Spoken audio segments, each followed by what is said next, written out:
SCP-재단을 위협하는 단체들인 요주의 단체, 오늘은 그 중에서도 세계연합의 조직으로 구성된 세계 오컬트 연합을 알아보도록 하겠습니다.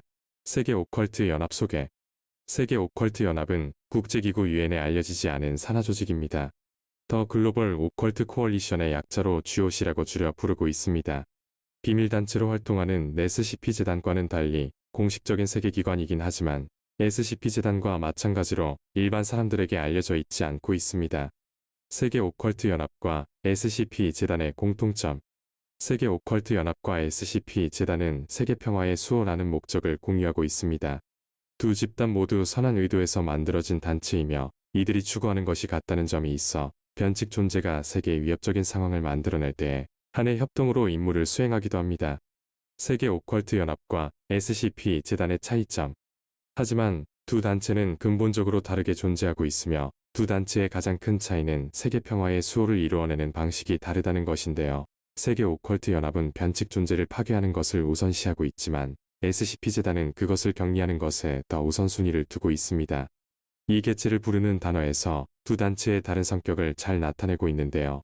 SCP-재단이 변칙 존재라고 부르는 것을 GOC에서는 위협 존재라고 부릅니다. GOC에서는 세계 평화에 해가 되는 존재인 만큼 위협 존재를 파괴함으로써 세계 평화를 이루어낸다는 것입니다. 세계 오컬트 연합과 SCP-재단의 관계.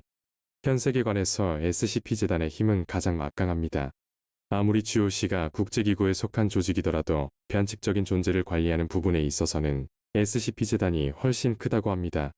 하지만 GOC 역시 다른 요주의 단체들 중에서 규모가 가장 크고 SCP-재단을 충분히 견제할 만한 힘을 가지고 있기 때문에 이둘은 세계관의 양대산맥으로 자리매김하고 있습니다. 세계 오컬트 연합의 실수, SCP-2002. 세계 오컬트 연합이 파괴해버린 변칙 개체가 매우 필요한 경우였던 사례가 있습니다. 바로 SCP-2002 죽음 미래인데요. 어느 날 지구를 향해 날아오는 미확인 비행물체가 발견되었는데 SCP-재단은 이를 케테르로 규정한 뒤 격리를 위해 준비하고 있었습니다. 하지만 GOC가 지구로 다가오는 이 물체를 파괴해버림으로써 이것은 지구의 어딘가에 불시착하게 됩니다. SCP-재단이 이 물체를 조사해본 결과 이 물체는 SCP-1000번째에 대한 격리를 실패함에 따라 과거의 세계의 정보를 전달하러 온 귀중한 요원들이었고 그들은 허무하게 죽어버림과 동시에 핵심 정보를 알 수 없게 되어버렸다고 합니다. 방법이 다를 뿐 추구하는 것은 같은 단체 세계 오컬트 연합에 대해 알아보았는데요. 여러분들은 세계 평화를 위해 변칙 개체들을 격리하는 SCP-재단이 옳다고 생각하시나요? 그들을 파괴하는 GOC, 세계 오컬트 연합이 옳다고 생각하시나요? 댓글로 여러분들의 의견을 남겨주시면 감사하겠습니다. 재미있게 보셨다면 구독과 좋아요 부탁드립니다. 다음에 더 좋은 영상으로 찾아뵙겠습니다. 감사합니다.